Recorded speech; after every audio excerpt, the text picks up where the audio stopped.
Hello, everyone. Welcome back to another video. My name is Isaiah, and today I am going to be talking about the difference between being proactive and reactive. And I'm going to be going more in depth on what I've been talking about in my podcasts.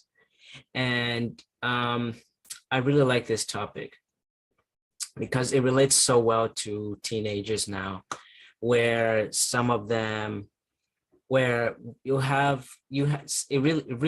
really relates to teenagers because a lot of teenagers react before being proactive. So I'd like to share with you some tips if it's an adult that's watching or a teenager that's watching. Even adults can follow these steps, but I'm targeting the teens here. So today, I'm going to be sharing with you the difference between reactive choices and proactive choices. Some reactive choices could be, okay, let's do it this way. Imagine you have somebody who you thought was your friend, or they're still your friend, but you thought that they would invite you to their birthday party, but they didn't. So are you going to be proactive or be reactive? I know I would be reactive. I would react so fast, but you have to tell yourself to pause. And after going over this book and getting to internalize what I'm reading, I'm getting to understand what it is to be proactive and being reactive. So the reactive choice would be to host your own party and then not invite your friend because they didn't invite you. But I mean, you're probably thinking in your head, well, I didn't like it, but they did it to me first, so I'm going to do it back. I mean, I would have done that, to be honest. But now, after what I've seen so far, I realize that the actions you take impact you deeply. So one of the proactive choices you could take in that situation, if that were to happen to you, would be to it would be to forgive them and forget about it. Not really like forget about it. You don't want to sweep that under the rug. You want to you should confront them so that they know what it is, so that they know that they did something wrong. And you don't want to be really mean about it. Just let them know what you didn't like about them not inviting you so they can try to figure out what they should do next. So another thing is you can learn what you can do to improve to improve how you react. Yes, to improve how you react to this certain situation. I know reacting isn't the best because that's what I'm talking about, but reactions always come up first. So if there's times where you react, try to calm yourself down because that at the end of the day, them not inviting you to the party and you being mad and whining about it, they're at their, just keep in mind, they're at their party laughing and cheering without you. All right. So don't get mad at them thinking they're feeling bad because they're not. So learn how to react to certain situations, realize what is going on so that you can be able to be proactive. You can usually tell the difference between proactive and reactive people by the body language they use. Reactive people usually have language, usually have a certain vocabulary. And what I mean by vocabulary is they have some words that they say a lot. Let's say your mom told you to clean your room or to do something that you know is hard, right? It's going to be a tricky task. And your mom tells you to go clean your room, and you're probably a hoarder, so you've got like stacks and stacks of stuff, right? So you're like, I can't do it, mom. So that's a reaction. You don't want to do that. But anyway, so there's certain vocabularies that the vocabulary that they have Like, let's call it a dictionary, the words that they have. One of those is I'll try. And so let's say they tell you to clean the room and you have an attitude, you be like, man, you know what? I'll try. With a sarcastic voice, you don't want to do that. Another reactive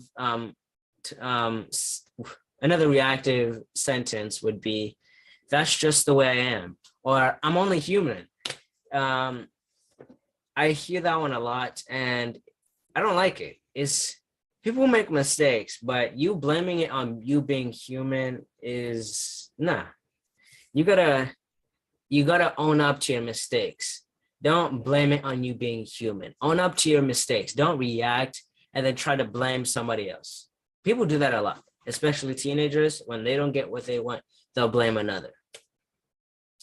Another one is I have to. So let's say you're going to, your friend invited you into a party. Yeah, so your friend invited you to their party, but your mom told you to clean your room. So you're talking to your friend and you're like, man, my mom told me I have to clean my room, so I can't come over. I have to. That's kind of a reactive way. There's many ways that you don't have to, but it's something you need to do if you want to stay under their roof. Yeah. Another one is ruin my day. Let's say, like the first example I gave about the person not inviting you to the party, you might say, man, that really ruined my day. But it didn't ruin their day. You need to realize that some things that may hurt you, unless you confront that or let them know what's up, they're not gonna change how they act. So some proactive words are I'll do it. So the difference is I'll try from I'll do it. So the reactive would have been I'll try to I'll do it. Now the difference, I'll try, is it's not really reliable.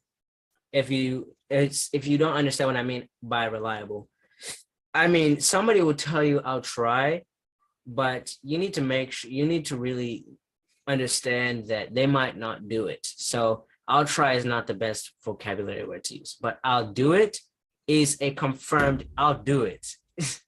Right? The next one is I can do better than that. So that's just the way I am, or I'm only human. That's all reactive, but the proactive way is to I can do better than that. So you made a mistake, you blamed it on you being human, or that's just who you are. And so you decided to blame it on certain things. So the proactive side would be to say, I can do better than that. You acknowledge that you made a mistake and you realize you could have done better. So you are confronting yourself and you are acknowledging your mistakes so that you can learn from those. The next is I choose to. So instead of saying I have to you would say I choose to.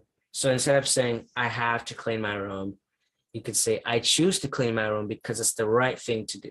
Now you see the difference? Yep. Now there's got to be a way. Or then there's I can't. Now the difference is from I can't is the difference between I can't and there's got to be a way is that I can't is you're not trying to look behind the door or try to peek through those cartoons where they have those key locks where you could see through. Those people that say I can't are choosing not to look behind the door. See all the opportunities that come from behind the door. Now there's got to be a way. Now you know that they know that there's something behind the door. They just got to find a way to get behind it, right? So they're going to find any opportunity they can to be able to get through. And then lastly, have I'm not going to let your bad mood rub off on me. Now, there is you ruin my day. So instead of allowing that person who didn't invite you to the party to ruin your day, how about you forgive them so that you're not allowing this anger to build up and then you lose a friend, right? So I'm not gonna let you ruin, yeah, I'm not gonna let your bad mood rub off on me. That really doesn't relate, but I just reworded it into that situation. Another thing that teenagers do is, if they're, let's say you're in a classroom and you have a table with a table that's in a square. So you have 4 desks. And then you have one that's sitting across from you who you cannot stand. They do things that really annoy you. What if I told you that that's just how they're wired? You would probably think, man, that's not true. You're already reacting before understanding how that person is. Sometimes you got to realize that's just how the person is. So if you were to take an assessment like DISC, you could understand how that person reacts, how that person operates. One person may be the analytical type, so they don't spare time talking much. You may be an I, they might be annoyed by you, or you might be annoyed by them because they might judge you too quickly, or you might talk so much that the C gets annoyed. You see the difference? They both have something in common that they both have something that they don't like about the other person. So what DISC does is it's helped me by making friends, and it's also helped me to learn to be proactive in a way that I'm not reacting in a bad way. Man, I could go on about DISC forever, but I've got to end it off here. Just make sure to tune in to part 2 so that you can learn more about DISC and being proactive. Thank you all for tuning in, and I hope you have a blessed day.